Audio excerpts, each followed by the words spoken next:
പിതാവിൻ്റെയും പുത്രൻ്റെയും പരിശുദ്ധാത്മാവിൻ്റെയും നാമത്തിൽ ആമേൻ. എൻ്റെ പ്രിയപ്പെട്ടവരെ, ഇന്ന് മെയ് 3 ശനിയാഴ്ച.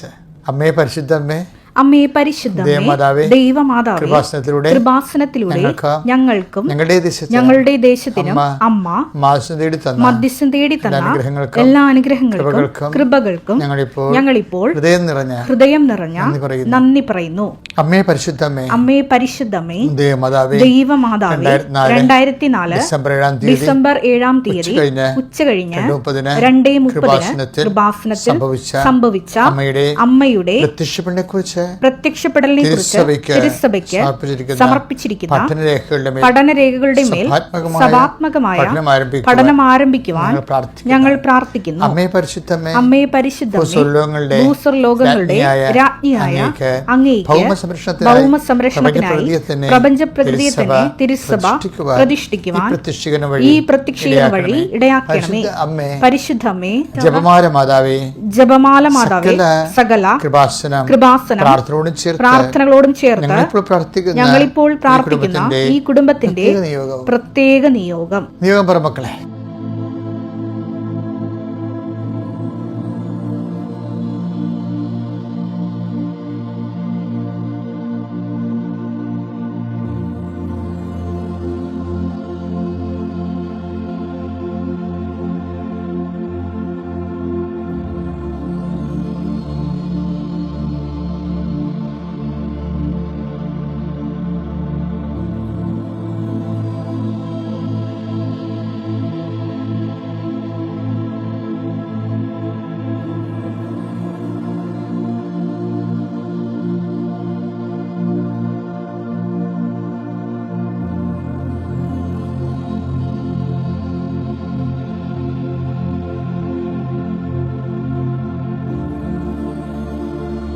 അമ്മയുടെ പ്രത്യക്ഷീകരണത്തിന്റെ ഈ അനുഗ്രഹവേളയിൽ ഞങ്ങൾക്ക് സാധിച്ചു തരുവാൻ കനിയണമേ. വിശ്വാസ പ്രമാണം.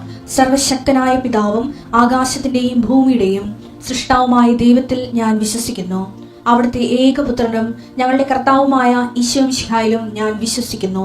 ഈ പുത്രൻ പരിശുദ്ധാത്മാവിനാൽ ഗർഭസ്ഥനായി കന്യകാമറിയത്തിൽ നിന്ന് പിറന്ന് പൊന്തിയോസ് പീലാത്തോസിന്റെ കാലത്ത് പീഡകൾ സഹിച്ച് കുരിശിൽ തറയ്ക്കപ്പെട്ട് മരിച്ച് അടക്കപ്പെട്ട് പാതാളങ്ങളിൽ ഇറങ്ങി മരിച്ചവരുടെ ഇടയിൽ നിന്ന് 3-ാം നാൾ ഉയർത്ത് സ്വർഗത്തിലേക്ക് എഴുന്നള്ളി സർവശക്തിയുള്ള പിതാവായ ദൈവത്തിന്റെ വലതുഭാഗത്തിരിക്കുന്നു. അവിടെ നിന്ന് ജീവിക്കുന്നവരെയും മരിച്ചവരെയും വിധിക്കുവാൻ വരുമെന്നും ഞാൻ വിശ്വസിക്കുന്നു. പരിശുദ്ധാത്മാവിലും ഞാൻ വിശ്വസിക്കുന്നു. വിശുദ്ധ കത്തോലിക്കാ സഭയിലും പുണ്യവാന്മാരുടെ ഐക്യത്തിലും പാപങ്ങളുടെ മോചനത്തിലും ശരീരത്തിന്റെ ഉയർപ്പിലും നിത്യമായ ജീവിതത്തിലും ഞാൻ വിശ്വസിക്കുന്നു. ആമേൻ. ഞങ്ങളുടെ പിതാവേ, അങ്ങയുടെ നാമം പൂജിതമാകണമേ. അങ്ങയുടെ രാജ്യം വരണമേ. അങ്ങയുടെ തിരുമനസ് സ്വർഗത്തിലെ പോലെ ഭൂമിയിലും ആകണമേ. അന്നു വേണ്ടുന്ന ആഹാരം ഇന്ന് ഞങ്ങൾക്ക് തരണമേ. ഞങ്ങളോട് തെറ്റ് ചെയ്യുന്നവരോട് ഞങ്ങൾ ക്ഷമിക്കുന്നത് പോലെ ഞങ്ങളുടെ തെറ്റുകൾ ഞങ്ങളോടും ക്ഷമിക്കണമേ. ഞങ്ങളെ പ്രലോഭനത്തിൽ ഉൾപ്പെടുത്തരുതേ, തിന്മയിൽ ഞങ്ങൾ രക്ഷിക്കണമേ. ആമേൻ. കർത്താവ് അങ്ങയുടെ കൂടെ സ്ത്രീകളിൽ അങ്ങ് അനുഗ്രഹിക്കപ്പെട്ടവളാകുന്നു. അങ്ങയുടെ ഉദരത്തിൻ ഫലമായി ഈശോ അനുഗ്രഹിക്കപ്പെട്ടവനാകുന്നു.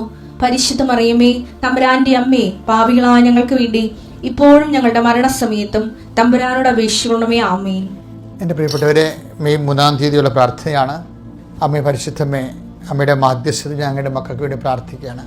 നീറ്റിൻ്റെ പരീക്ഷ ഒരുങ്ങിയിരിക്കുന്ന ആയിരക്കണക്കിന് മക്കളുണ്ട്. അതിൽ ഉടമ്പടി എടുത്ത് ഒത്തിരി പേരുണ്ട്. അവരെല്ലാവരും ഈ സമയത്ത് പ്രത്യേകം സമർപ്പിക്കുന്നു. കഥായി അവർ പഠിച്ചതെല്ലാം ഓർത്തിരിക്കുവാനും കൃത്യസമയത്ത് അത് പ്രതിഫലിപ്പിക്കുവാനും അവർക്ക് ഓർമ്മശക്തിയുടെ ജ്ഞാനപരം നൽകണമെന്ന് പ്രാർത്ഥിക്കുന്നു.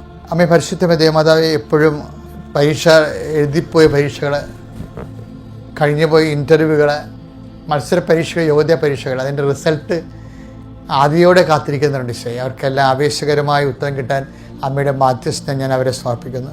ഒരു വിദ്യാഭ്യാസത്തിനും ഉന്നത വിദ്യാഭ്യാസത്തിനും ആവശ്യമായ യോഗ്യത നേടാനും അമ്മയുടെ not by merit but by grace എന്ന് പറയുന്ന ഉടമ്പടിയുടെ പ്രഖ്യാപിത അടിസ്ഥാനപരമായ ആധാരങ്ങൾ അനുസരിച്ചുകൊണ്ട് അവിടെ കഴിവുകൊണ്ടല്ല, ദൈവത്തിൻ്റെ കൃപ കൊണ്ട് അവരെല്ലാം കയറിപ്പറ്റുവാനും അങ്ങനെ നിൻ്റെ നാമത്തെ മഹത്വപ്പെടുത്തിക്കൊണ്ട് ജീവിക്കുവാനും അവരെ സഹായിക്കണമെന്ന് പ്രാർത്ഥിക്കുന്നു. അനേകം മക്കളെ രാത്രിയും പകലും വെയിലിലും മഴയിലും ഒക്കെ കർത്താവ് ശുശ്രൂഷ ചെയ്യുന്നുണ്ട്. ഉടമ്പടി എടുത്ത സുവിശേഷ സാക്ഷികൾ അവിടെ എല്ലാ പ്രവർത്തനങ്ങളെയും നീ കൈപ്പറ്റിക്കൊണ്ട് അവരെ നീ എല്ലാം ആശീർവദിക്കണമെന്ന് പ്രാർത്ഥിക്കുന്നു. കർത്താവ്, മക്കളില്ലാത്തവർക്ക് വേണ്ടി പ്രാർത്ഥിക്കുന്നു. പല പല മരുന്നുകൾ കഴിച്ചതിന് ശേഷവും മക്കളില്ലാതെ തുടരുന്ന കാരണം ഇനിയും ഞങ്ങൾക്ക് മക്കളെ ഉണ്ടാവത്തില്ലാതിരിക്കുമോ എന്ന് ഓർത്തുകൊണ്ട് ആദ്യ കൊള്ളുന്ന മാതാപിതാക്കന്മാരെ ഈ ദിവസം നീ ആശീർവദിക്കണം പ്രാർത്ഥിക്കുന്നു. അവർ ഈ ആഴ്ചയിൽ ടെസ്റ്റ് ചെയ്യുമ്പോൾ പ്രഗ്നൻ്റ് ആയിരിക്കാൻ ഇടയാക്കണം പ്രാർത്ഥിക്കുന്നു. കർത്താവ്, കടകമ്പോളം നടക്കുന്നവർ, ബിസിനസ് നടത്തുന്നവർ, അതിൽ ബിസിനസ്സിന് മാന്യമുള്ളവർ, കസ്റ്റമേഴ്സ് കുറഞ്ഞു പോയവർ, അവരുടെ ഉൽപ്പന്നങ്ങൾക്ക് ഡിമാൻഡില്ലാത്ത രീതിയിലുള്ള വ്യാപാരങ്ങൾ, വ്യവസായങ്ങൾ, അവരുമുള്ള വിഷമം അനുഭവിക്കുന്നവർ, അതിൻ്റെ ജപ്തി നടപടി നേരിടുന്നവർ, അതുപോലെ സാമ്പത്തികമേറെ ജീവിക്കാൻ മാർഗം കണ്ടുപിടിക്കാൻ എന്ത് ചെയ്യുമെന്നറിയാതെ ഉഴലുന്നവർ എല്ലാവരും ഈ പ്രഭാതത്തിലെ ഞാൻ അർപ്പിച്ച 39 വർഷം ഞാൻ അർപ്പിച്ച കുർബാനയുടെ യോഗ്യതയാൽ കൃപാസന അൾത്താറെ ജീവനോടെ പ്രത്യക്ഷപ്പെട്ട പരിശുദ്ധാമ്മയുടെ മാധ്യസ്ഥത ഞാൻ ആശീർവദിക്കുന്നു. കർത്താവെ, എല്ലാ തരത്തിലും വിഷമം അനുഭവിക്കുന്നവർ, യാത്ര, ഇന്ന് ചെയ്യുന്ന ഉദ്യമങ്ങൾ, ഇന്ന് ചെയ്യുന്ന യാത്രകൾ, ഇന്ന് ചെയ്യുന്ന സംസാരങ്ങൾ, ഇന്ന് ചെയ്യുന്ന എഗ്രിമെൻറ്റുകൾ, ഇന്ന് ചെയ്യുന്ന ഓരോ തരത്തിലുള്ള ചർച്ചകൾ, ഇടപെടലുകൾ, അവിടെയെല്ലാം പരിശുദ്ധ ദേവമാതാവിനെ ഏൽപ്പിച്ചുകൊണ്ട് എൻ്റെ കർത്താവിൻ്റെ ഉന്നതമായ നാമത്തിൽ, സഭയുടെ അധികാരത്തിൽ, കുരിശിൻ്റെ അടയാളത്തിൽ, നിങ്ങളുടെ വലത്തും ഇടത്തും വീട്ടിലും വഴിയിലും ജലത്തിലും കരയിലും മുകളിലും ഹൃദയത്തിലും കർത്താവിൻ്റെ സാന്നിധ്യവും സഹവാസവും സംരക്ഷണം ഉണ്ടാവട്ടെ. നീ രാത്രി കർത്താവിൽ നിന്ന് മടങ്ങിയെത്തുന്നവരെ, അല്ലെങ്കിൽ നിൻ്റെ യാത്ര എപ്പോഴാണ് അവസാനിക്കുന്നത്, അവിടെ നീ എത്തുന്ന നിൻ്റെ ഡെസ്റ്റിനേഷൻ വരെ കർത്താവിൻ്റെ ചൈതന്യം നിന്നെ നിറഞ്ഞു നിൽക്കട്ടെ. നിൻ്റെ ആശങ്ക സമയത്തും ആസ്വസ്ഥങ്ങളുടെ സമയത്തും ആത്മധൈര്യമായ ആത്മാവിൻ്റെ അഭിഷേകം ലഭിക്കട്ടെ. നിത്യപിതാവും പുത്രനും പരിശുദ്ധാത്മാവിനെ നീക്കാമേ. എൻ്റെ മക്കളെ, ഉടമ്പടി എടുത്തവരോട് അച്ഛനെ പറയാനുള്ള ഒരു രഹസ്യമായ ഒരു ആശ്വാസം എന്ന് പറയണത്, നമ്മളെപ്പോഴും ശ്രദ്ധിക്കേണ്ട ഒരു കാര്യം, നമ്മൾ ഒരിക്കലും ഉടമ്പടി എടുത്ത് നമ്മുടെ നിയോഗങ്ങൾ പരിശുദ്ധ അമ്മയ്ക്ക് വാഗ്ദാന പേടകത്തിൽ നിക്ഷേപിച്ച് കഴിഞ്ഞാൽ നിങ്ങൾ ഫ്രീ ആകണം. നമ്മളത് എന്തുകൊണ്ടാണ് അമ്മ ചെയ്യണത്? നിങ്ങളുടെ ഭാരങ്ങൾ കർത്താവിനെ ഏൽപ്പിക്കുകയും. Take the word of God. 1 Petrus 5:6. നിങ്ങളുടെ ഉത്കണ്ഠകളെല്ലാം അവിടുത്തെ ഏൽപ്പിക്കുവിൻ. അവിടുന്ന് നിങ്ങളുടെ കാര്യത്തിൽ ശ്രദ്ധാലുവാണ്. നമ്മുടെ കാര്യം ദൈവത്തിൻ്റെയും കൂടി കാര്യമാണ്. അതെപ്പോഴും നമ്മൾ ഓർത്തേക്കണം. അതുകൊണ്ടാണ് നല്ല സമരക്കാരൻ്റെ കഥ പറയുമ്പോൾ കർത്താവ് പറയണില്ലേ, എന്തെങ്കിലും കൂടുതൽ ചിലവാകണമെങ്കിൽ ഇവൻ്റെ കാര്യത്തിൽ ശ്രദ്ധയുണ്ടാകണം. അടുത്ത ദിവസം അവൻ സത്രം സൂക്ഷിപ്പുകാരന്റെ കയ്യിൽ 2 ദനാറ കൊടുത്തിട്ട് പറഞ്ഞു, ഇവന്റെ കാര്യം നോക്കിക്കൊള്ളണം. കൂടുതലായി എന്തെങ്കിലും ചെലവാകുന്നെങ്കിൽ ഞാൻ തിരിച്ചു വരുമ്പോൾ തന്നുകൊള്ളാം. അപ്പം ദൈവം നമ്മുടെ ദൈനംദിന കാര്യങ്ങളില്ലേ, അത് ദൈവത്തെ സംബന്ധിച്ചിടത്തോളം ഭയങ്കര സീരിയസാണ്. പരിശുദ്ധമ്മയും ചെയ്യണത് അതാണ്. ആ കാനായിലെ കല്യാണ കുടുംബത്തിലെ ആ കുടുംബത്തിൻ്റെ ഒരു കാര്യമുണ്ട്. എന്താണ്? അവർക്ക് വീഞ്ഞില്ല. Take the word of God. യോഹന്നാൻ സുവിശേഷം 2:3. അവിടെ വീഞ്ഞു തീർന്നു പോയപ്പോൾ യേശുവിന്റെ അമ്മ അവനോട് പറഞ്ഞു അവർക്ക് വീഞ്ഞില്ല. അപ്പം എന്ത് സംഭവിച്ചു കഴിഞ്ഞാൽ, ഈ നിങ്ങളുടെ ഉത്കണ്ഠകൾ കർത്താവിനെ ഏൽപ്പിക്കുവിൻ എന്ന് പറഞ്ഞില്ലേ. അപ്പം അതിൻ്റെ അകത്ത് ഒരു കാര്യമാണ്, നിങ്ങളുടെ കാര്യത്തിൽ കർത്താവ് ശ്രദ്ധാലുവാണ്. അതുപോലെ തന്നെ ലൂക്ക 10:30 ഞാൻ വായിച്ചത്, നല്ല സമരിയക്കാരൻ ആ വഴിവക്കിൽ കള്ളന്മാരാൽ അകപ്പെട്ട് ഉള്ളതെല്ലാം നഷ്ടപ്പെട്ട് വഴിവക്കി കിടക്കുന്ന ആൾക്കാരില്ലേ. എനിക്ക് അവരെ കാണാൻ പോയപ്പോൾ ഈ വിസ തട്ടിപ്പ് കൊണ്ട് ആൾക്കാരെ എന്തുമാത്രം പേര് 2 ലക്ഷം രൂപ 3 ലക്ഷം രൂപ ഏജൻസി കൊടുത്തിട്ട് അവസാനം കേസിലൊക്കെ പെട്ടിരിക്കുന്ന ആൾക്കാരില്ലേ. അത് തന്നെയാണ് വിഷയം. അപ്പോൾ നിങ്ങളോർക്കും വിസ തട്ടിപ്പിനെ കുറിച്ചൊന്നും പറഞ്ഞിട്ടില്ല ബൈബിള്. അങ്ങനെയല്ല, തട്ടിപ്പിൽ പെട്ട് ഉള്ളത് മുഴുവൻ നഷ്ടപ്പെട്ട ആൾക്കാരില്ലേ, എന്തുമാത്രം പേരുണ്ടാവും. അപ്പോൾ അന്നത്തെ കാലത്ത് അന്നത്തെ രീതിയിൽ, ഇന്നത്തെ കാലത്ത് ഇന്നത്തെ രീതിയിൽ. അപ്പോഴും നീ അങ്ങനെ തട്ടിപ്പ് പെട്ടിട്ടുണ്ടെങ്കിൽ ഏത് തരത്തിൽ വഞ്ചന, ഇപ്പം കൂട്ടുകച്ചവടം ചെയ്തിട്ട് ഒരുത്തൻ പെട്ടെന്ന് പിരിഞ്ഞു പോകും. അപ്പോൾ അവന് കൊടുക്കാനുള്ള എല്ലാം നമുക്ക് കൊടുക്കേണ്ടി വരും.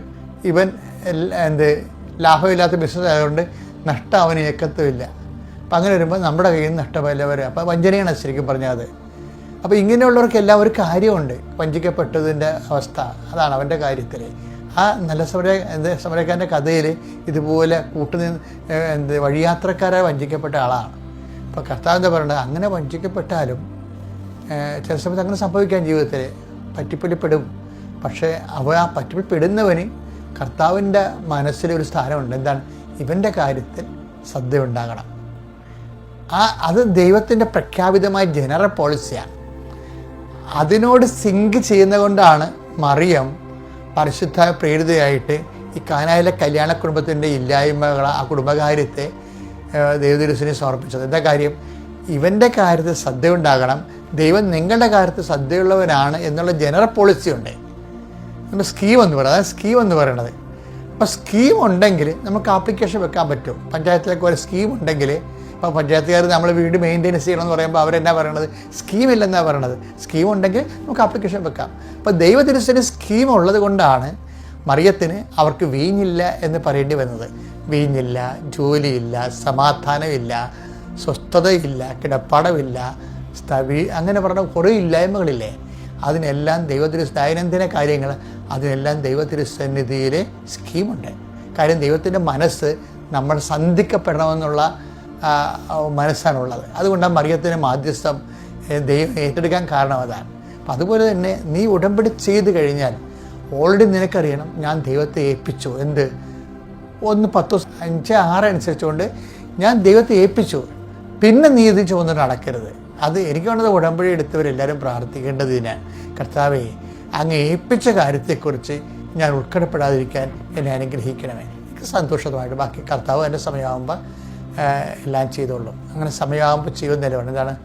അങ്ങനെ ആ ടെക്റ്റ് പഠിപ്പിക്കോട്ടെ. 10:5-6 ദൈവത്തിന്റെ ശക്തമായ കരത്തിൻ കീഴിൽ, ശക്തമായ കരങ്ങളിൽ നിങ്ങൾ താഴ്മയോടെ നിൽക്കുവിൻ. അവിടുന്ന് തക്ക സമയത്ത് നിങ്ങളെ ഉയർത്തിക്കൊള്ളും. നിങ്ങളെ തക്ക സമയത്ത് ഉയർത്തും. അപ്പോൾ ഓരോരുത്തരും ഓരോ ടൈം ഉണ്ടല്ലോ, അത് ഏറ്റവും സ്യൂട്ടബിളായിട്ടുള്ള ടൈമാണ് ദൈവം നമ്മൾ അനുഗ്രഹിക്കാൻ വേണ്ടി കരുതി വെച്ചിരിക്കുന്നത്. അപ്പോൾ ഇപ്പോൾ ഈ ഒക്കേഷനിൽ അത് ശരിയായില്ലെങ്കിൽ നീ വിചാരിക്കണം, എൻ്റെ സ്യൂട്ടബിൾ ടൈം ഇതല്ല എന്ന് മനസ്സിലാക്കിയാൽ മതി. എന്നിട്ട് നീ ദൈവത്തിന് സമർപ്പിച്ച് മുന്നോട്ട് പോകണം സന്തോഷത്തോടെ. Praise the Lord.